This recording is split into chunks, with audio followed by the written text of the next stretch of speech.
Hello students and friends, welcome to my channel. Thanks for watching my channel, and I'm very glad that you are watching, sharing, comment, subscribe my channel.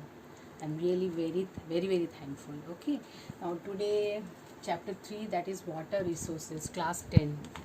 Okay, today I'm going to teach you the water resources. So water resources, first of all, water भी एक resource, एक संसाधन ही है, लेकिन from where we got water. First we read this line, water everywhere not a drop to drink. ये this is a quotation और this is a line from the rime of ancient mariner by Samuel Taylor Coleridge. He is a speaker and a sailor. Okay, तो उसने ये कहा था कि water everywhere but not a drop to drink, because वो एक अपनी ship में जा रहा था, लेकिन उसके चारों तरफ सॉल्टी वाटर, मतलब कि सी का वाटर, ये ओशन का वाटर देखा, इतना पानी था लेकिन पीने योग्य एक बूंद भी नहीं था. ड्रॉप टू ड्रिंक, पीने योग्य एक बूंद पानी भी नहीं था. तो ये लाइन उस एंशिएंट सेलर का ही है जिसका नाम सैम्यूल टेलर था. ठीक है, तो first of all what are the sources we got a water. सबसे पहले हम पढ़ेंगे कि वाटर हम लोग कहाँ से मिलता है, डिफरेंट टाइप ऑफ वाटर, और भी कहाँ से मिलता है. सो फर्स्ट ऑफ ऑल हमको दिखाना है, I draw one scenario that this is a world. So the 3/4 of the world is in water.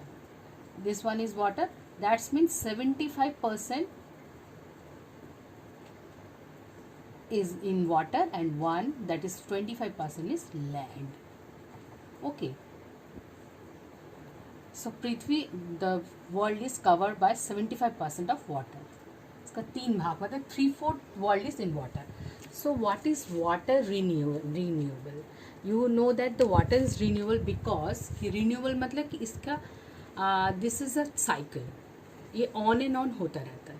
So first of all we read what is water is renewable. Why we call it कि water renewable है, because water is renewable because it evaporate out of the ocean cloud which generate rain falling on the land. The water then runs into a river and dams where it used, and the waste is partially cleaned before it make its route to the sea. Again the cycle begin. मतलब renewable water वही है कि जो कि evaporate होता है, समुद्र से क्लाउड में जाता है, फिर से वो रेन के यानी बारिश के रूप में नीचे गिरता है, जिससे वो डैम में गिरता है, रिवर बनते हैं, पॉन्ड्स बनते हैं, और इससे फिर उसके सी रूट में जाने से पहले वो फिर से क्लीन हो जाता है. तो डैम में जब वाटर पड़ता है, डैम हम लोग के बहुत से यूजेस से उसमें फिशिंग किया जाता है, फ्लड वगैरह रोकता है, फिर डैम से इलेक्ट्रिसिटी तैयार होता है.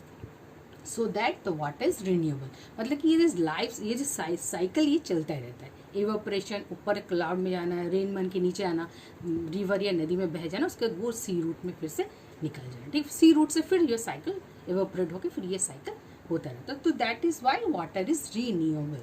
Okay, number 2 point is why global water scarcity.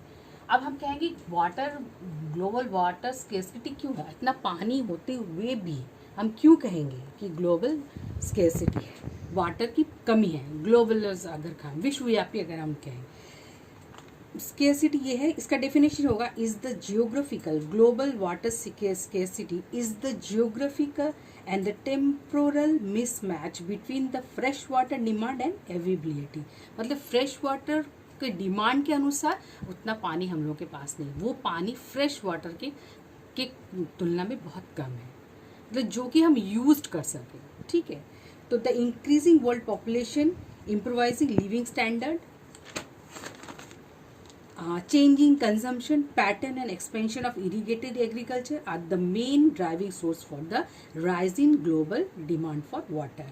Irrigation, agriculture, different type of expansion, ज़्यादा excessive use of water, ये सब कारण हो सकते हैं the global water scarcity. Okay, so ये कहा जा रहा है कि अगर this scenario is goes on and on, अगर ये चलता रहा तो 2025 में about 2 billions without water हो जाएंगे. 2 बिलियंस लोग विदाउट वाटर हो जाएंगे 2025. अगर ये सिनारियो चलता रहा, ठीक है। सो 96.5 इन ओशन, 96.5 इज वाटर, इसमें कवरिंग हो ऐसा होता है कि 71 of the surface of the planet, हमारे जब एशियन ओशन में है, हमारे प्लैनेट में 96.5 ओशन में ही है, ठीक है। तो पानी वो है। अच्छा, अब पानी इतना होने के बावजूद भी हमको बस फ्रेश वाटर कितना है, तो हमको देखना पड़ेगा कि fresh water 2.5 as a fresh water, of it 70% is ice cap, ice cap के रूप में, जो कि पोलर एरिया में है, ठीक है, वो आइस क्यूब के रूप में है, जमा हुआ पानी। और 30% एज ए ग्राउंड वाटर, जो कि अंडरग्राउंड में है। तो 30% जो अंडरग्राउंड में वाटर, यही एकमात्र हम कह सकते हैं पीने योग्य, मतलब पीने योग्य नहीं कह सकते, ड्रिंक वाटर, पोर्टेबल वाटर, इसको पीने योग्य बनाया जाता है, बनाए जाने के बाद ही पोर्टेबल या फिर ड्रिंकिंग वाटर हो सकता है, ठीक है। तो फ्रेश वाटर के हम थोड़ा पढ़ लेते हैं। What is fresh water? Is any naturally occurring water except sea water and brackish water. ये फ्रेश वाटर क्या, जो कि पानी से नेचुरली निकलते हैं, ठीक है, अंडरग्राउंड से जो नेचुरली निकलते हैं, रेनफॉल से हो सकता है, ये रिवर में हो सकता है, नदी में, तो ये सब फ्रेश वाटर है। लेकिन ये सी वाटर और ब्रैकिश वाटर नहीं है, ठीक है। तो ये हो गया फ्रेश वाटर। लेकिन फ्रेश वाटर में हमको सिर्फ 2.5 ही फ्रेश वाटर हमको मिलता है, ठीक है।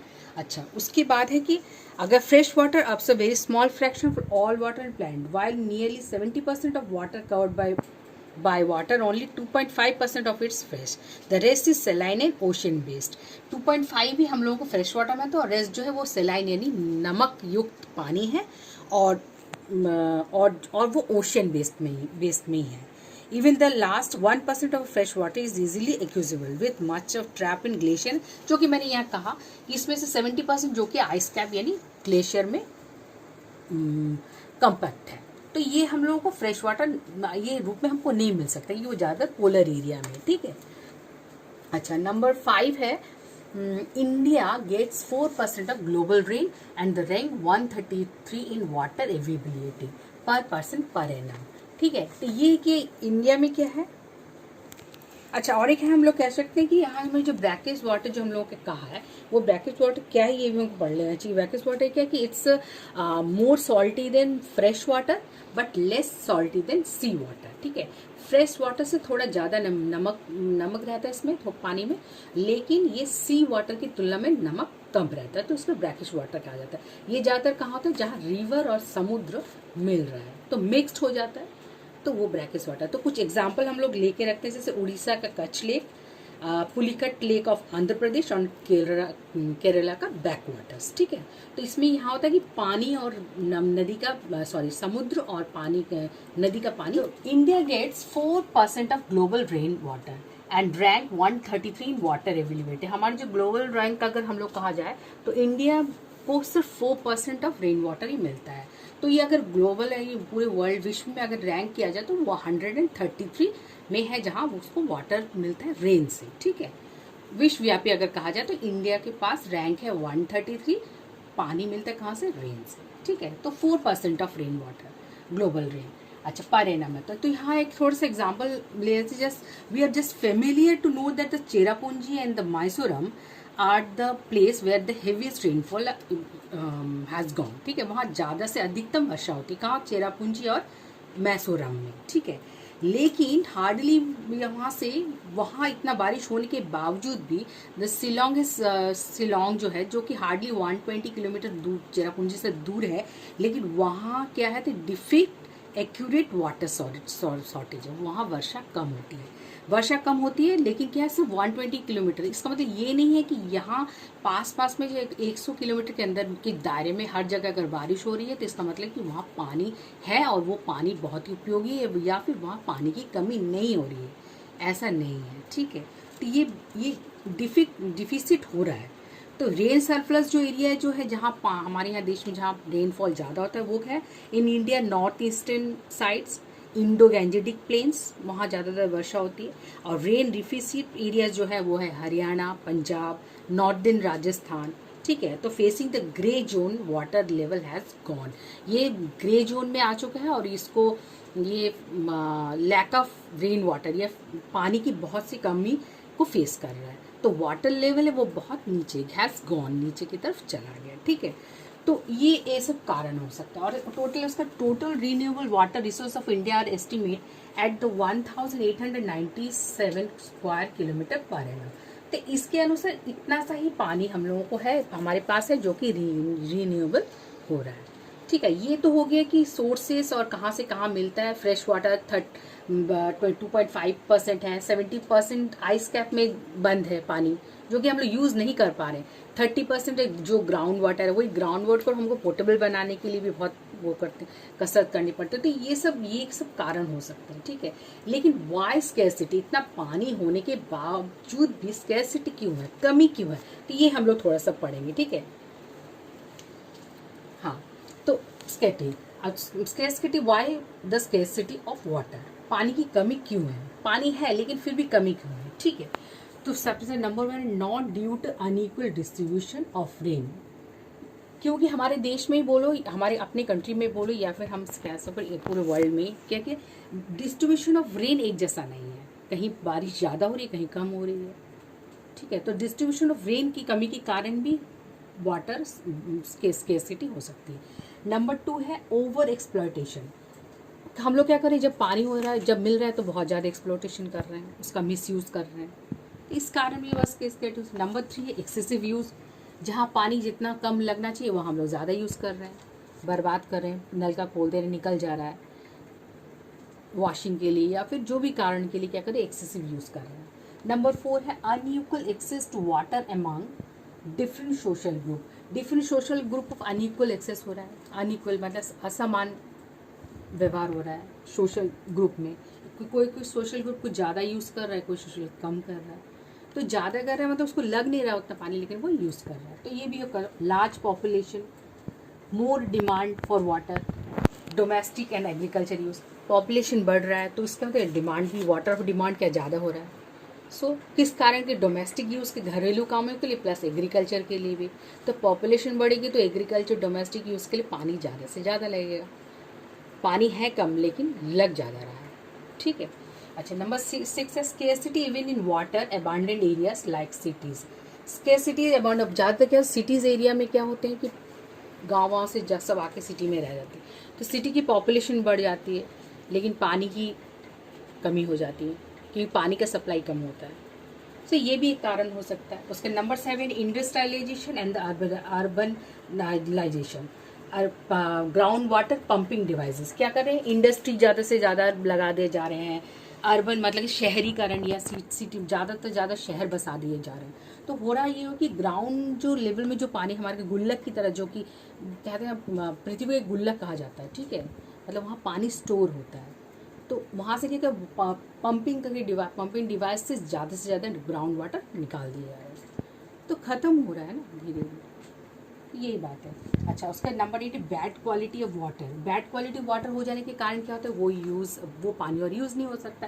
बैड वाटर जैसे पॉल्यूटेड ऑफ केमिकल्स, पानी को क्या करते हैं, केमिकल से पॉल्यूट कर दिया जा रहा है। फर्टिलाइजर एंड पेस्टिसाइड यूज़ कर दिया जा रहा है उस पानी में, तो इससे क्या हो रहा है कि वाटर गेट पॉल्यूटेड, प्रदूषण हो जा रहा है पूरे पानी में। ठीक है, उसके अच्छा लास्ट पॉइंट है, तो ये हम लोगों ने कुछ कारण हम लोगों ने पढ़े कि किस कारण से वाटर रिसोर्स है लेकिन इसका यूज़ मिसयूज़ होने के कारण वाई स्केर्सिटी, पानी की कमी हो सकती है। अच्छा, तो वाटर स्ट्रेस एक वर्ड है जो कि कहा किसने, पायोनियर जो कि है फैल्केन मार्क, इन्होंने कहा कि वाटर स्ट्रेस हो सकता है 2025 में आने वाले समय में, इन फ्यूचर वाटर स्ट्रेस हो सकता है। तो व्हाट इज़ वाटर स्ट्रेस, तंगी या फिर कह सकते हैं हेडेक, कि पानी की कमी के मानसिक अवस्था खराब हो सकती है पानी की कमी की वजह से।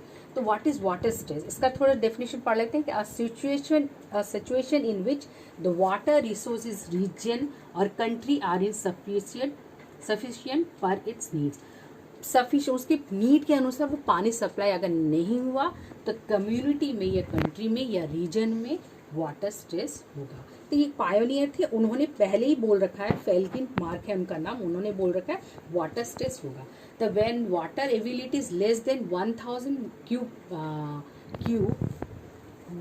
मीटर क्यूब होगा ये पर पर्सन पर डे, तो ये वाटर स्ट्रेस होगा। मतलब कि मनुष्य के एबिलिटी के मतलब मनुष्य के नीड के लिए सफिशिएंट वाटर जब नहीं होगा तो वाटर स्ट्रेस जरूर होगा। ठीक है, तो these are the cause why water became scarcity, कि हम पानी की कमी या पानी की तंगी कब होगी। ठीक है, तो ये कारण है कि वाटर रिसोर्स ऐसे हम लोगों के पास इतने वाटर हैं, ब्रैकिश वाटर, सॉसी वाटर सब है, लेकिन होने के बाद भी हम लोगों को ग्राउंड वाटर जो कि 30% है, इसी का यूज़ हम लोग को करना है एज अ ड्रिंकिंग वाटर।